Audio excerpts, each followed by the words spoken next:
আসসালামু আলাইকুম, welcome to the channel নিহালন দেখো। এখন আমি আছি বান্দরবনের একটা হিল রেঞ্জে বান্দরবনের একটা অংশে আমি এখন দাঁড়িয়ে আছি। আর এই অঞ্চলটা পাহাড়ের যে সারিগুলো আছে, অনেক পাহাড় মিলিয়ে এই অঞ্চলটা। আমার চারপাশে শুধু পাহাড়, ইভেন আমি একটা পাহাড়ের উপরে দাঁড়িয়ে আছি। পাহাড়টার উপরে ছোট একটা রিসোর্ট এবং ছোট একটা রেস্টুরেন্টের মতো বানানো আছে, এবং যারা টুরিস্ট আছেন তারা যাতে এখানে এনজয় করতে পারে, পাহাড়গুলা এবং পাহাড়ের সিনারিগুলো যাতে এনজয় করতে পারে, সেজন্য এখানে ছোট ছোট এরকম কটেজ বানিয়ে দেওয়া হয়েছে। আর ওই পাশগুলো খেয়াল করে দেখেন, আমার চারপাশে সব হলো পাহাড়।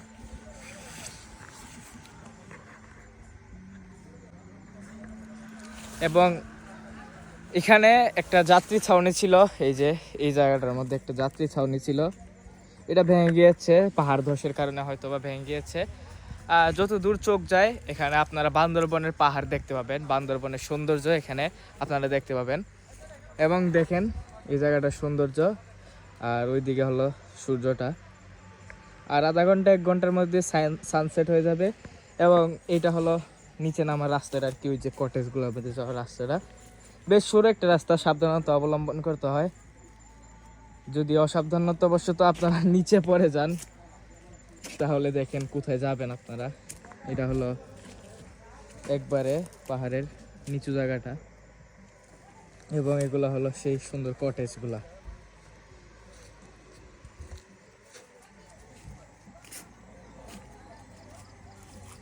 তিনটা কুকুরের বাচ্চা এখানে, কুকুরটা।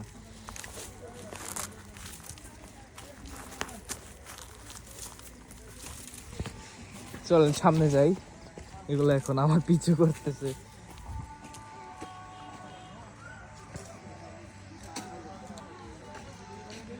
3-4টা এখানে কটেজ আছে আপনাদের এরকম, আর এগুলোর মধ্যে বসে আপনারা এই জায়গাটার সৌন্দর্য উপভোগ করতে পারবেন।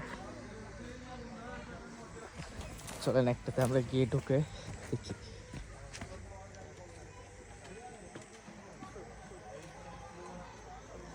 এখানে বসার বেঞ্চ আছে, আর এগুলা কাঠ দ্বারা তৈরি, এই যে কাঠ দ্বারা তৈরি, আর উপরে ছাউনি দেওয়া।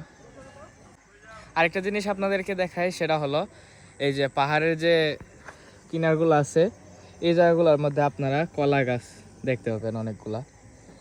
এগুলো হলো পাহাড়ি কলা গাছ আর কি, সব হাজার হাজার কলা গাছ এখানে আপনারা দেখতে পাবেন প্রতিটা পাহাড়ের পাশে।